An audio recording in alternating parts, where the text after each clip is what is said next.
the owner of Rose Café.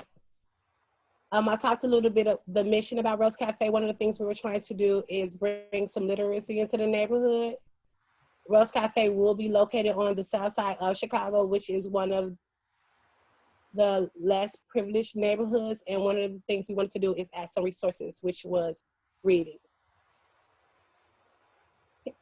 Am I good now, you guys? Yeah, you're good. Sorry. Yeah, you're good. We were both like, okay. My name is Rebecca, and I'm the co-founder and a creative director at Rose Café.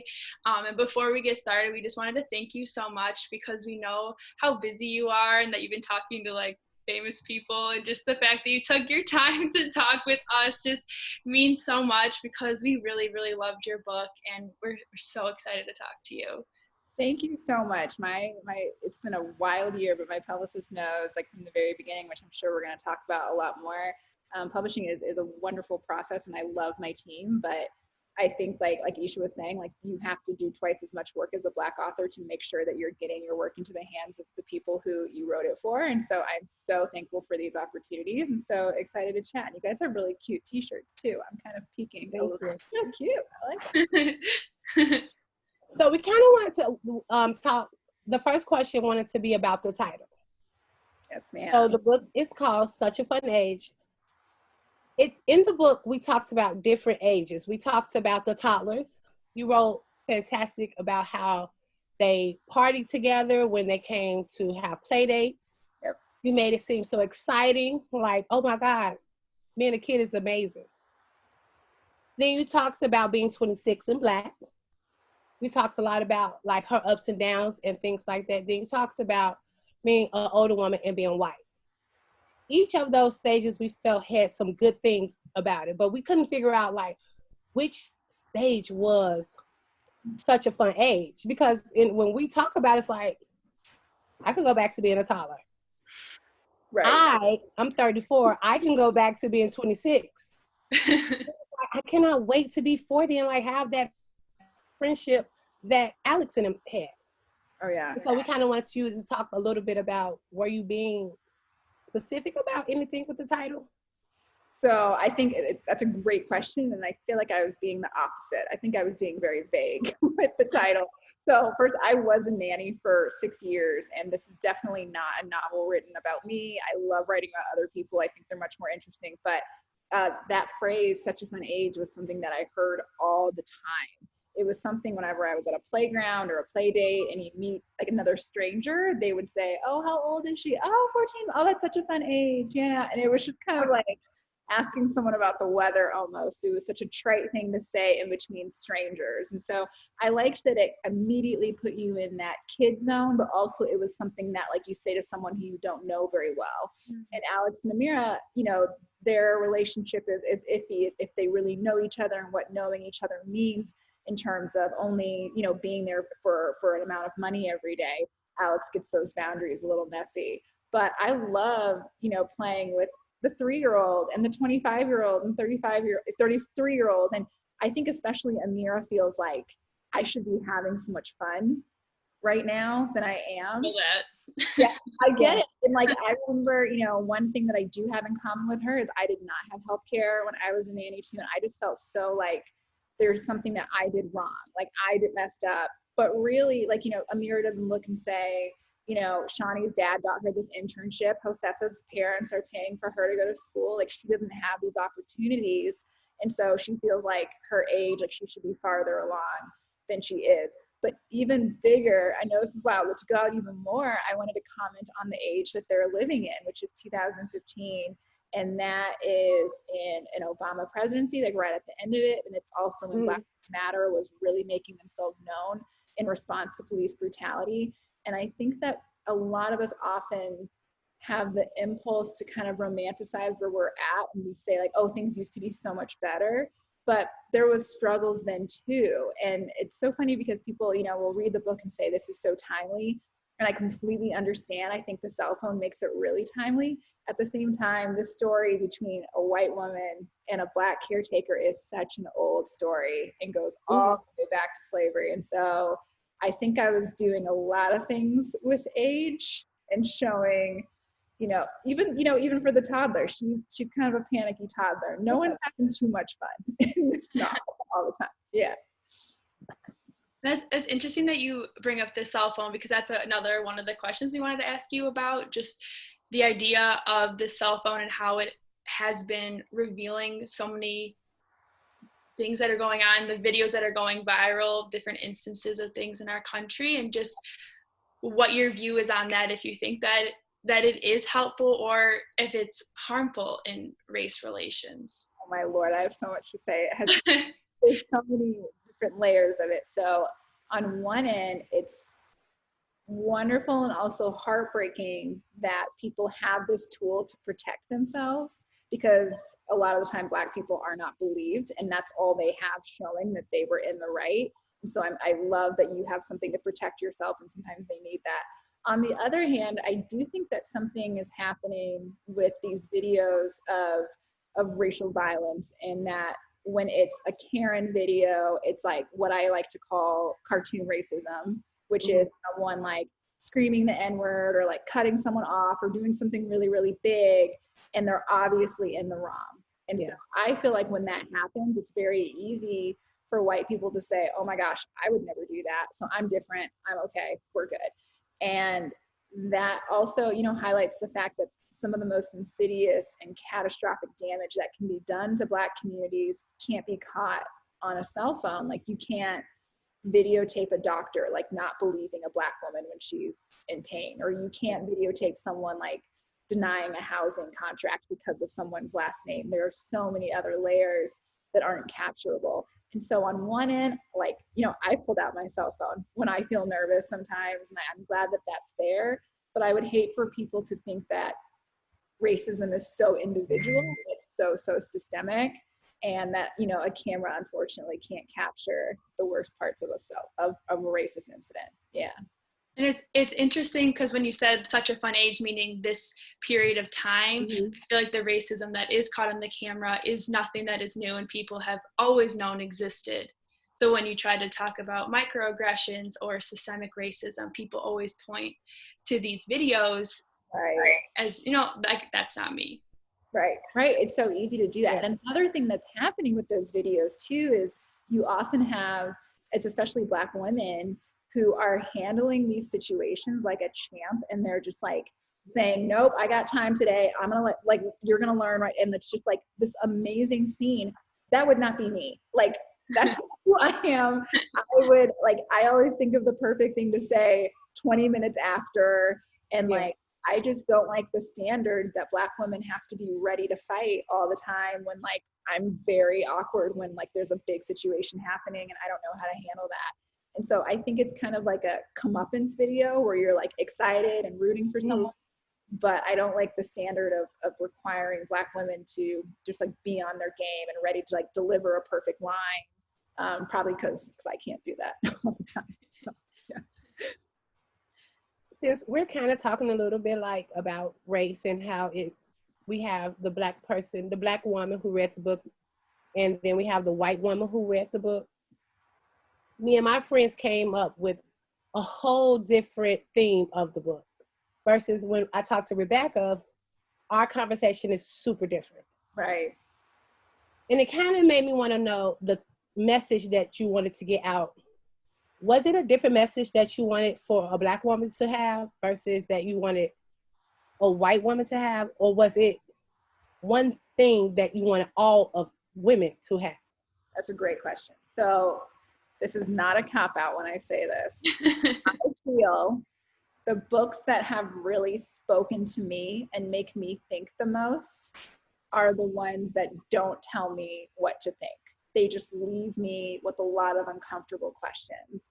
I am obsessed with storytelling, and that is always first. And I'm a teacher.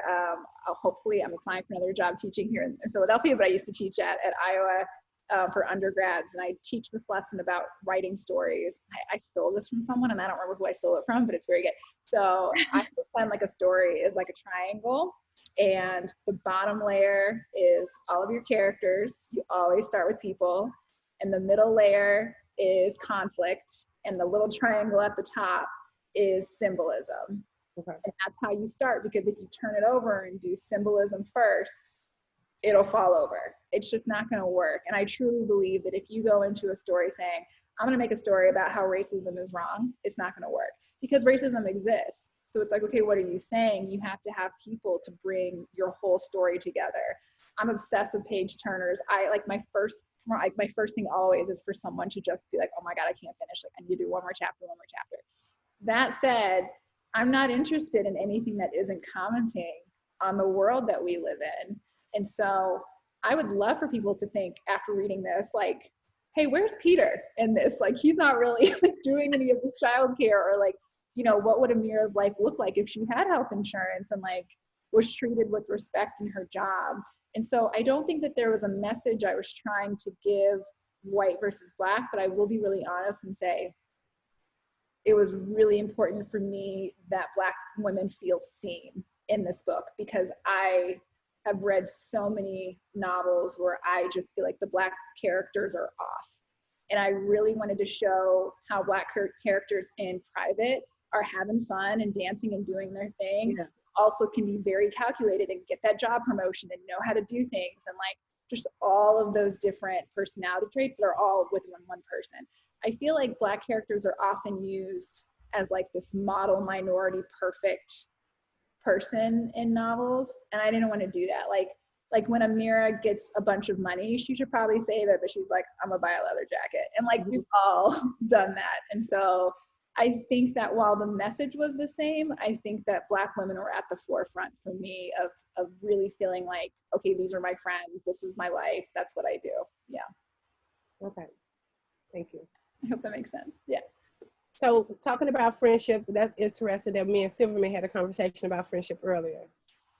Yeah, we actually, before we were on the call, we were talking about just, so we've been teaching together, and that's how we initially met. And so we've taught together for three years now, and you know, we have lunch together every day, and we know each other's families, and we've become really close. But I think that what people don't see is that we have had to have like very difficult conversations, and it's not something that I feel like people see movie, like they'll see freedom writers and be like, you know, Hillary Swank had that little montage and then everything was cool after that.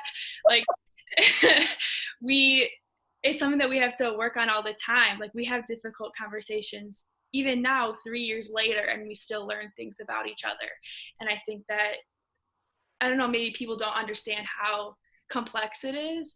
And I think that one response that I had a lot from the story was people were saying, oh, I guess Black people and white people can't be friends. That's what a few people have said to me after they read it, which I thought was an interesting response.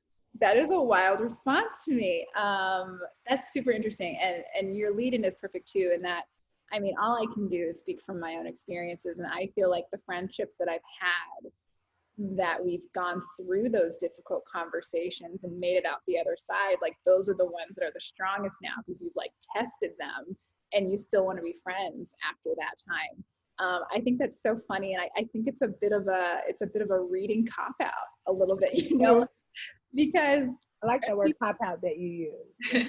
I just feel like, you know, people have disagreements, and you have to get past them. No one is perfect.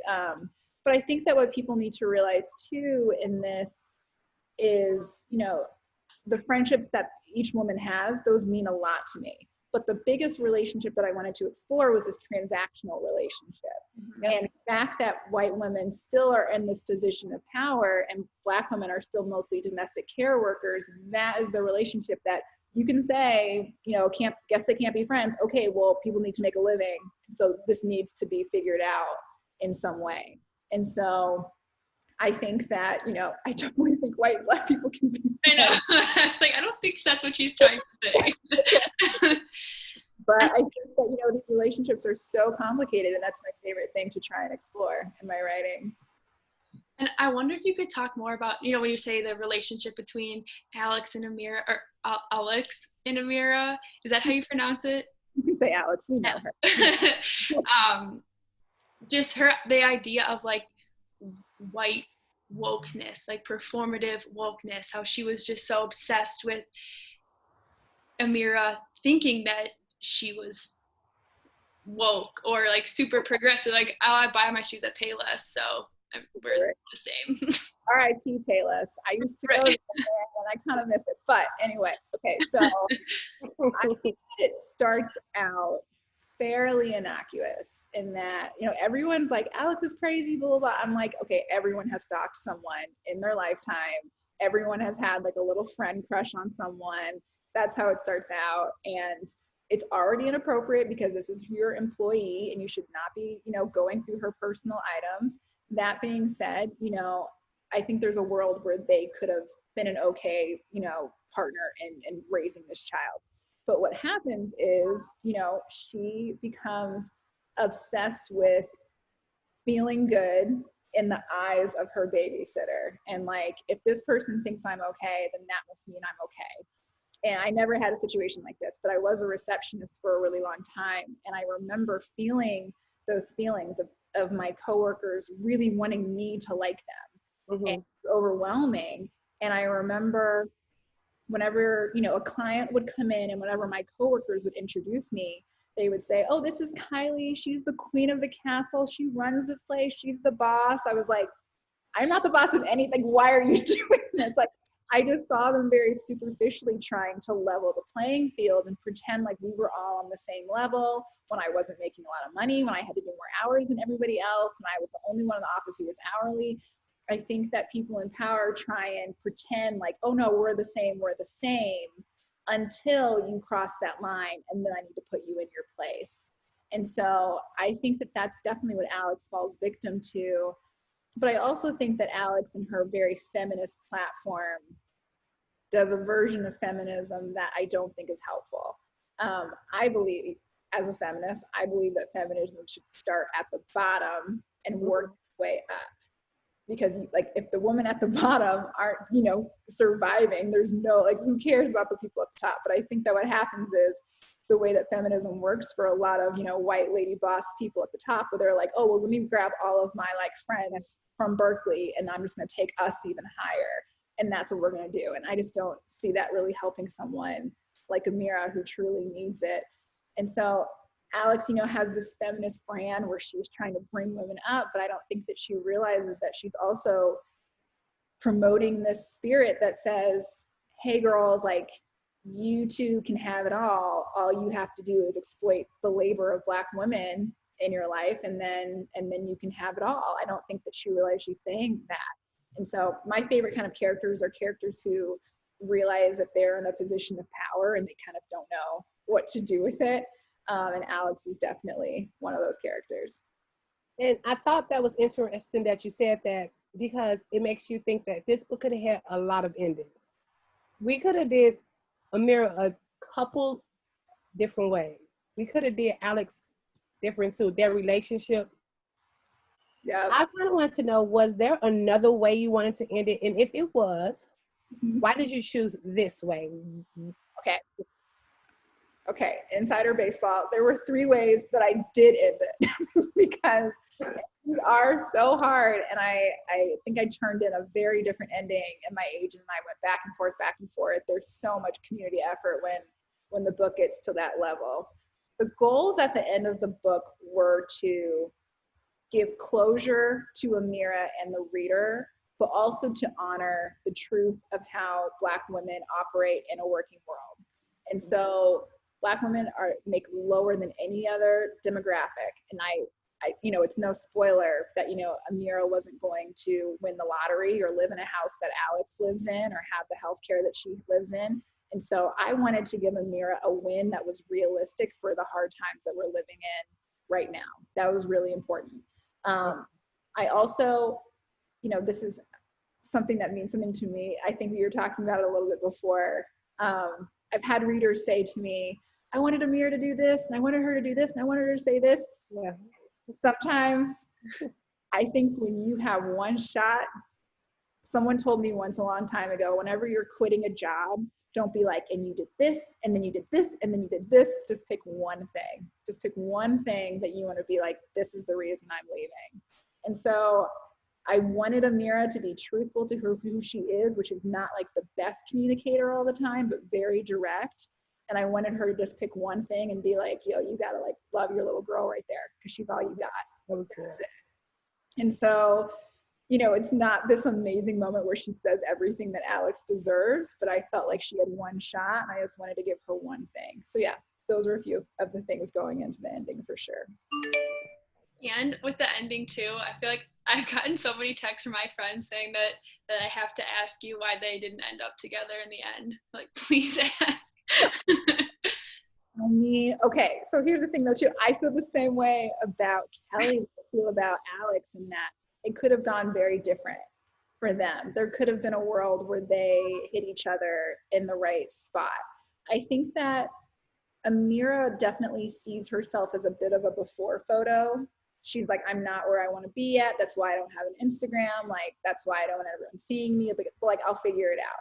And so I think that when someone is still figuring out who they are, dating someone, that there's like a power imbalance, even though it's not a transactional relationship. Like, her and Kelly aren't on the same level where she can really go toe to toe with him because she believes in who she is.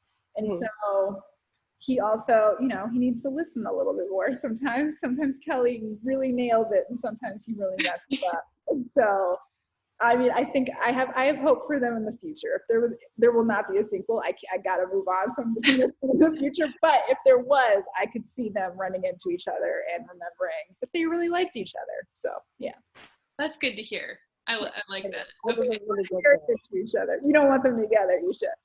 I do. I liked it. He seemed like he was very mature for her in what she was trying to do. Sometimes it has to be the right person at the right time. And it could have worked. He had her best interest, it seemed like. And he didn't share. So, yes. yeah. I don't think want to spoil like, the movie. The book. They are, like, it has to be right time, right place. But there was, you know, it goes back to the ending quite nice in that I didn't want Amira's whole journey to be wrapped up in, does she end up with the guy? The biggest thing for me was, does Amira end up with Briar? And that was the relationship that I really wanted to focus on, and like the heartbreak of her not being able to see this little girl anymore, and you know, the reality of being a domestic care worker. But I mean, her and Kelly had a good thing, so I totally understand. Yeah, and I know we have to go, but that was one of the things I was telling Rebecca, like, because she could have ended up with another nanny job because that was a genuine relationship. And sometimes as educators, that mentor or that person who genuinely care for you is very important. So it was like, shouldn't she follow her calling? Okay, no, it wasn't about Kelly, but couldn't it be a little bit more about the career? And those were some of the things we thought could Right. Well, I'm sure, like, I have to ask you guys as educators, if you had that pull when there's a child that you have to. Yes. I was just going to say that I really resonated with that because there are just some kids that, you know, I miss. And there's some kids, it's just hard. Like, you spend so much time with them and then just to, like, move on to the next year, you still worry about them. You still think about them all the time. Yeah. Yes. It is so difficult. You just become like a little team. And then it's like, okay, that's it. It's so hard. Yeah, I totally agree. Well, we want to thank you for joining us today, Kylie. It was the best. I enjoyed the book. My friend is actually reading it now. We're going to do a book talk with it, and hopefully we can share some of the aspects that we learned from it because it was a really good book. Thank you so much for having me. I'm so thrilled for your opening soon in a crazy time. Hopefully when I do paperback, which I think is next summer, we'll see what's happening, but I would love to come see hopefully what is an open brick and mortar place. Yeah, that sounds really exciting. We will stay in touch. Thank you so much. Well, thank you so much for having me. Bye, ladies. Have a good one. Thank you. You too.